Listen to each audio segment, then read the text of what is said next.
సత్యాన్ని స్పష్టంగా ప్రకటించే వాక్యాలను మేము నీపై అవతరింపజేశాము. అవిధేయులు తప్ప మరెవ్వరూ వాటిని తిరస్కరించరు.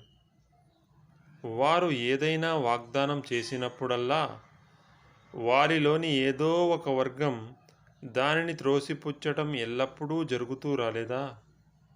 అంతేకాదు, మనస్పూర్వకంగా విశ్వసించని వారు చాలామంది వారిలో ఉన్నారు. వారి వద్ద పూర్వం నుంచే ఉన్న దైవ గ్రంథాన్ని ధృవపరుస్తూ ఏ ప్రవక్త అయినా అల్లాహ్ తరపు నుండి వచ్చినప్పుడు గ్రంథ ప్రజలలోని ఒక వర్గం వారు అల్లాహ్ గ్రంథాన్ని, దానిని గురించి ఏమీ తెలియని వారుగా త్రోసిపుచ్చారు. సులైమాను రాజ్యం పేరు చెప్పి షైతానులు ప్రచారం చేసే విషయాలను వారు అనుసరించసాగారు. కానీ వాస్తవంగా సులైమాను ఎన్నడూ అవిశ్వాసానికి ఒడిగట్టలేదు.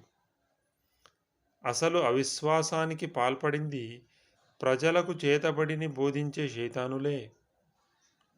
వారు హారూత్ మారూత్ అనే ఇద్దరు దైవదూతలపై బాబిలోనియాలో అవతరింపజేసిన దాని వెంట పడ్డారు. ఎవడికైనా ఆ విద్యను నేర్పినప్పుడు ఆ దైవదూతలు స్పష్టంగా ఇలా హెచ్చరిక చేసేవారు: జాగ్రత్త, మేము కేవలం ఒక పరీక్ష మాత్రమే, అవిశ్వాసానికి గురికాకు. అయినప్పటికీ వారు భార్యాభర్తలను వేరు చేసే విద్యను ఆ దూతల వద్ద నేర్చుకునేవారు. అల్లాహ్ అనుమతి లేకుండా వారు ఈ విద్య ద్వారా ఎవరికీ ఏమాత్రం హాని కలిగించలేరనే విషయం సుస్పష్టం. కానీ వారు నేర్చుకున్నది వారికి నష్టం కలిగించేదే కానీ లాభం కలిగించేది ఎంత మాత్రం కాదు. ఈ విద్యను కొనేవారికి పరలోక సౌఖ్యాలలో ఏమాత్రం భాగం లేదనే విషయం వారికి బాగా తెలుసు. ఎంత తుచ్చమైన సొమ్ముకు బదులుగా వారు తమ ఆత్మలను అమ్ముకున్నారో వారికి తెలిస్తే ఎంత బాగుండేది.